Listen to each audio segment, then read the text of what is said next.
नमस्कार मंडळी, मी संगीता. मी आज तुम्हाला चुंदा करून दाखवणार आहे.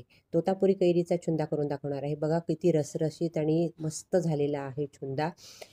रंगसुद्धा खूप सुंदर आलेला आहे. अगदी भाताबरोबर, पोळीबरोबर हा चुंदा खूप सुंदर लागतो. नक्की करून बघा. तर आपल्याला इथे तोतापुरी कैरी लागणार आहे. मी स्वच्छ धुवून घेतल्या आहेत आणि कोरड्या करून घेतलेल्या आहेत. याचा आपल्याला आता साल काढून घ्यायची आहे. याऐवजी तुम्ही गावरान कैरी घेतली तरी चालेल, पण गावरान कैरीला साखर जरा जास्त लागते, म्हणून मी इथे तोतापुरी कैरी घेतलेली आहे. तोतापुरी कैरीचा सुद्धा खूप सुंदर लागतो. साल काढून घ्यायची आपल्याला आणि ह्या जाड किशणीने मी किसून घेतलेला आहे. इथे तुम्ही बारीक किशणी वापरली तरी काहीच हरकत नाही, पण मी इथे जाड किशणी घेतलेली आहे. आता हा चुंदा उन्हात ठेवून सुद्धा करता येतो, पण मी इथे तुम्हाला शिजवून करून दाखवणार आहे. आता हा सगळा किस मी करून घेतलेला आहे. आता हा किस आपल्याला मोजून घ्यायचा आहे. ज्या वाटीने आपण किस मोजून घेणार आहोत त्याच वाटीने आपल्याला साखर घ्यायची आहे. तर हा किस आपल्याला असा दाबून दाबून भरायचा आहे आणि हा आपल्याला मोजून घ्यायचा आहे. आता मी हा सगळा किस किती होतोय ते बघते आणि त्या प्रमाणात आपल्याला साखर घ्यायची आहे. छान दाबून दाबून मी वाटी भरून घेतलेली आहे आणि हा जवळजवळ आपल्याला 4 वाट्या किस झालेला आहे. आता तोतापुरी कैरीला साखर थोडी कमी लागते, पण गावरान कैरी, आंबट कैरी घेतली तर त्याला साखरेचं प्रमाण जरा वाढवावं लागतं. आता या 4 वाट्या आपल्याला किस झालेला आहे, तर याला आपण 3 वाट्या साखर घेणार आहोत. मी मोजून घेतली आहे साखर. 3 वाट्या आपण साखर घेणार आहोत. ज्या वाटीने किस मोजलाय त्याच वाटीने आपण 4 वाट्या किस आणि 3 वाटी साखर घेतलेली आहे. आता ही साखर छान कालवून घ्यायची आहे आणि त्यातच आपल्याला टाकायची आहे 1 चमचा हळद. हळदीने चुंद्याला रंग सुंदर येतो, म्हणून आपल्याला हळद टाकायची आहे. त्यातच टाकायचं आपल्याला चमचाभर मीठ आणि हे छान आपल्याला कालवून ठेवायचं आहे. आता तुम्ही बघू शकतात, हे सगळी छान साखर त्यात कालवायची आहे. हळद आणि मीठ हे सगळं एकजीव करून घ्यायचं आहे आणि हे सगळं विरघळण्यासाठी आपल्याला 2 तास असंच झाकून ठेवायचं आहे. हे बघा, मी नुसतं कालवून ठेवलंय तरी छान असा रस सुटलेला आहे. आता हे 2 तासासाठी आपल्याला असंच झाकून ठेवायचं आहे, म्हणजे छान रस सुटेल, आणखीन रस सुटेल. हे बघा, हे आता मी 2 तास झाकून ठेवणार आहे. दरम्यान आपल्याला 2 चमचे जिरं भाजून घ्यायचं आहे. आता हे जिरं मस्त खमंग भाजायचं आहे. जरा जरी काळपट पडलं तरी चुंद्याचा कलर बदलतो, म्हणून हे जिरं अतिशय मंद अग्नीवर आपल्याला खमंगच भाजून घ्यायचं आहे. ही चुंद्याचा कलर आपल्याला सुंदर आला पाहिजे, म्हणून आपल्याला जिरं खमंग भाजून घ्यायचं आहे. तुम्ही बघू शकतात, एक 3 ते 4 मिनटं आपल्याला जिरं भाजायला लागतात. खमंग भाजून आपलं तयार आहे. हे गार करून घेऊ आणि नंतर त्याची बारीक पूड करून घेऊ. आता हा किसाला छान असा रस सुटलेला आहे. आता जाड बुडाचं पातेलं घेतलेलं आहे आपण.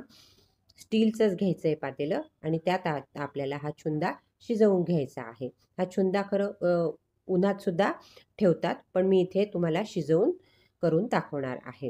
हे बघा किती छान रसरशीत झालेला आहे, रस सुटलेला आहे आणि हा आता आपल्याला शिजवून घ्यायचा आहे.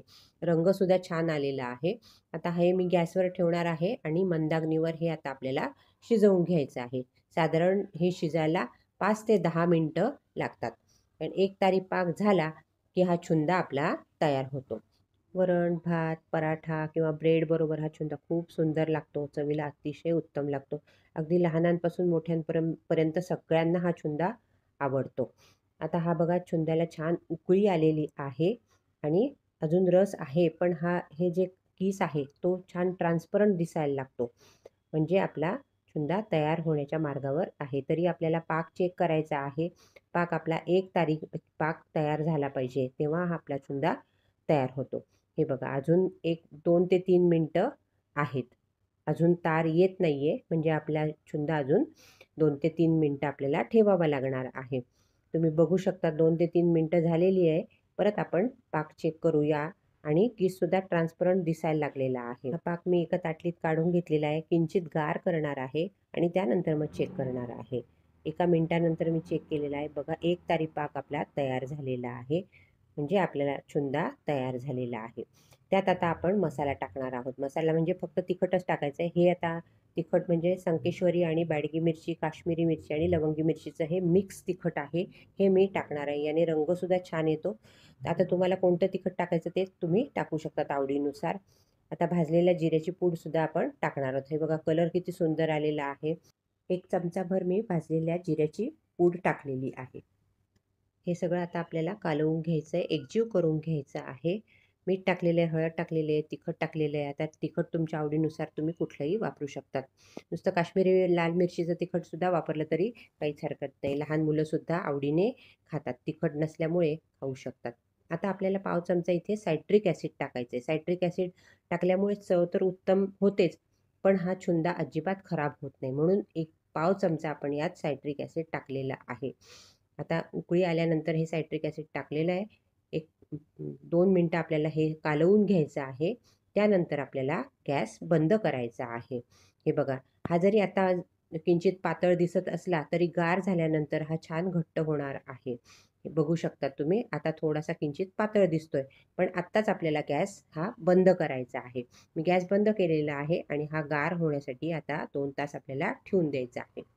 हे बघा, तुम्ही बघू शकता 2 ते 3 तास झालेले आहे. रंगसुद्धा छान आलेला आहे आणि घट्टसुद्धा तो झालेला आहे. आपण कशाशी पण हा चुंदा खाऊ शकतो. मी बाउलमध्ये काढून दाखवते तुम्हाला. बघा किती सुंदर रंग आलेला आहे आणि चवसुद्धा अप्रतिम झालेली आहे.